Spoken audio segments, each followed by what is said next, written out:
안녕하세요. 오늘은 그 이야기를 안 할 수가 없어가지고 이거 오늘은 해야 될 것 같은데, 윤석열 대통령 체포에 대해서 이야기를 해보도록 하겠습니다. 제가 이게 뭐 대본이 있고 그런 게 아니다 보니까 약간 두서가 없어가지고 그냥 프리스타일로다가 뭐 한 10분 전후로 해서 영상을 뭐 2개, 3개 뭐 이렇게 잘라가지고 끊어서 좀 만들어서 올릴게요. 매일매일 한두 개씩 올려드리도록 할게요. 일단 오늘 그 윤석열 대통령님이 그 자진 출석을 했다라고 이야기를 했는데, 그 아침에 뭐 자고 일어나 보니까 뭐 윤석열 대통령 관저에서 뭐 체포당하고 뭐 자진 출석하고 뭐 그랬다라고 하더라고.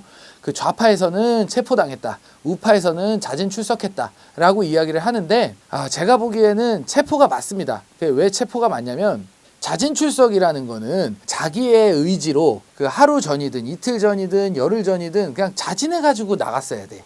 근데 지금 같은 경우는 뭐냐면, 막 1000명의 뭐 부대가 뭐 이렇게 달려들어가지고 뭐 백골당 같은 애들이 막 달려들어가지고 그 대통령 경호처를 잡아 죽이려고 이렇게 했단 말이야. 그래서 막 신짜오 막 이런 뭐야 뭐 몽둥이에 그 언월도에 막 이런 거 휘둘러 가면서 들어간 거야. 뭐 총격전이든 나발이든 뭐 다 하려고, 진짜 그냥 잡아 족치려고 했기 때문에 이게 이제 기세를 보아하니 이게 안 되겠구나 해가지고 나간 거지. 그랬는데 이제 문 앞에까지 온 거야. 그래서 똑똑똑 윤석열 씨 계시죠? 어서 나오세요. 하니까 야 이거 내가 이거 여기서 버티다가는 포승줄에 끌려 나가겠구나 하고서 그러고서 나간 거야. 이걸 어떻게 자진 출석이라고 할 수 있겠습니까? 저기 문 앞에 와서 똑똑똑 두들기고서 저 시간 드릴 테니까 거기 잠깐 그 준비하고 나오세요 해가지고 준비하고 나온 거고, 그 사람들도 어떻게 보면 지금 아직도 직무 정지가 됐지만 대통령인데 그 사람을 어떻게 뭐 포승줄로 묶어가지고 뭐 수갑에 채워가지고 데리고 나가? 그게 안 되지. 그러니까 기다릴 테니까 나와라, 이런 식으로 해가지고 뭐 그 유튜브 동영상 하나 찍고 국민 여러분 안녕하셨습니까? 뭐 이러면서 동영상 하나 찍어가지고 나간 거지.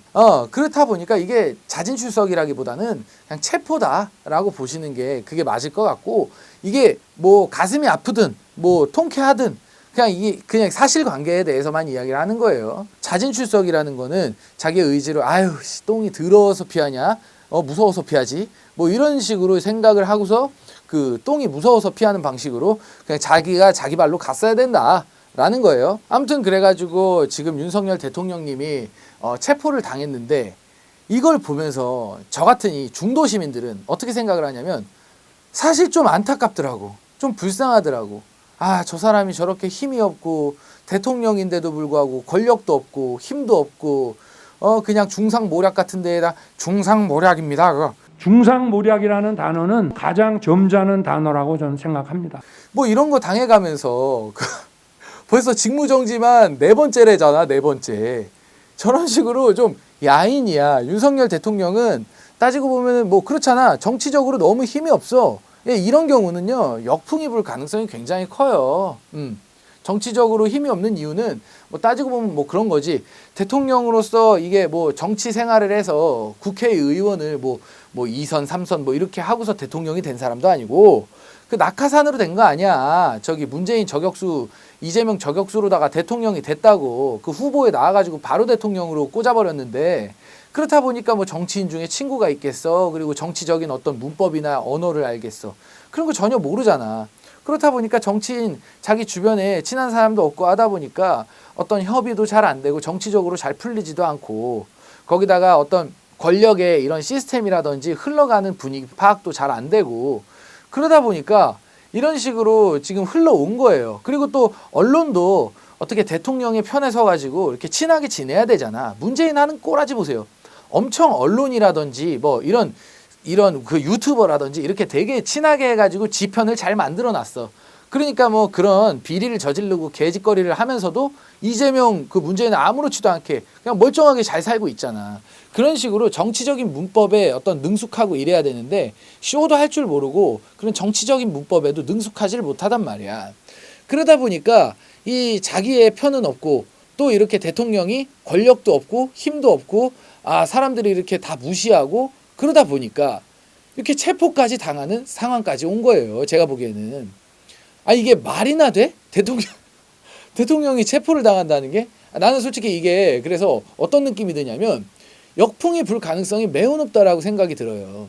강자와 약자, 이 구도로 가게 되면은 대부분 다 약자의 손을 들어주게 되어 있거든. 그러니까 예전에는 선악구도였는데 지금 강자와 약자의 구도가 되어버렸어. 이 정치 공학적으로 봤을 때 이 좌파를 지지하는 사람들은 예를 들어 이재명을 싫어한다고 해가지고 뭐 저기 윤석열을 찍어주는 게 아니고 윤석열을 싫어한다고 해가지고 이재명을 찍어주는 게 아니에요. 그렇기 때문에 양쪽의 어떤 콘크리트층은 그대로 있고 이 중간에 있는 사람들, 이런 사람들이 캐스팅 보트가 될 가능성이 높은데, 그런 관점에서 봤을 때 우리가 강자와 약자로 인식하는 게 정치에서 굉장히 표를 많이 막 이렇게 잡아먹어요. 많이 받기도 하고 많이 뺏기기도 한단 말이야. 그러니까 강자라고 생각이 들면은 뺏기고 약자라고 생각이 들면은 많이 표를 가지고 오는 거지. 옛날에 그 누구야? 예전에 그 현대가에서 누구지? 그 생각이 안 나는데 그 사람 대통령 후보로 나와가지고 노무현하고 둘이 붙었잖아. 그랬는데 노무현 굉장히 약자 같으니까 사람들이 다 노무현을 도와줬다고 노무현을 찍었단 말이야. 이게 정치적인 올바름이 아니에요. 그 사람이 약하고 불쌍하고 정치적으로 아웃사이더고 이러니까 도와준 거야. 근데 윤석열이 지금 이런 상황에서 봤을 때 강자와 약자의 구도예요. 민주당이 강자잖아. 200석을 가지고서 이 나라를 뒤흔들어 버린다고. 그러면서 윤석열은 그 힘도 없고 파워도 없고 권력도 없고 아무것도 없는 그냥 무능하고 힘없는 대통령이야. 그냥 이런 그림이 그려져 버리기 때문에 이 윤석열에 대한 동정심이 들어요. 그래서 사람들이 대통령이 그렇게 관저에서 그 유튜브 동영상 국민 여러분 안녕하셨습니까? 이러면서 그 불쌍하게 동영상 찍고 그렇게 끌려나가는데 뭐 토스트를 뭐 자기 그 옆에 있는 친구들한테 뭐 경호원들한테 다 만들어주고, 이 얘기를 들으면 이 감정으로다가 사람들이 요동을 친다고. 그게 중도적인 사람들을 얘기하는 거예요. 콘크리트 이야기하는 게 아니고. 그렇기 때문에 대통령의 지지율이 올라가고 대통령의 어떤 정치적인 행보에 탄력을 받을 수밖에 없는 거예요. 그래서 제가 보기에는 윤석열 대통령이 자진 출석을 한 게 아니라 지금 뭐 체포당한 건데, 이런 그림이 굉장히 윤석열 대통령에 대한 어떤 정치적인 행보에 대해서는 좀 순풍을 탈 가능성이 높고 이 민주당이 역풍이 불 가능성이 굉장히 높다라는 거지. 재명이가 이게 대통령 후보에 나온다고 해도 대통령이 될 가능성이 그렇게 아주 높아 보이진 않아. 이게 거의 압도적이었거든, 사실 따지고 보면. 왜냐하면 윤석열 대통령이 계엄령을 내리고 그리고 이 국회의원들이 어떤 합법적으로 이렇게 국회의사당에 들어가가지고 뭐 계엄령을 뭐 저지하고 그리고 탄핵에 대해서 어떻게 이렇게 투표를 하고, 여기까지는 굉장히 그 합법적이고 정당한 절차였단 말이야. 그런데 그 이후의 행보가 굉장히 깡패처럼, 예, 굉장히 강자, 다윗과 골리앗 같은 그런 느낌으로다가 지금 이렇게 쭉 진행을 해오고 있는데, 지금 그림이 마지막에 보면은 이 힘이 없고 권력이 없고 굉장히 약한 사람이, 이 대통령이 굉장히 강한 그런 악랄한 이재명 같은 그 악인한테 무릎 꿇고 패배하는 느낌이 든단 말이야. 그렇기 때문에 지금 보수가 결집을 하고 있는 거예요. 이 불쌍하고 힘없는 대통령을 지켜주자고. 이 엄동설안에 이 추운 날씨에 거기 관저 앞에 나가가지고 태극기 들고 이거 뭐 파이어백 가스통 들고 설치고 있는 거라고. 그래서 이런 관점에서 봤을 때 윤석열 대통령의 지지율이 올라갈 가능성이 저는 매우 높다라고 보입니다. 그리고 영상이 너무 길어지니까 제가 나머지 이야기는 또 다음 영상에서 좀 하도록 하겠습니다.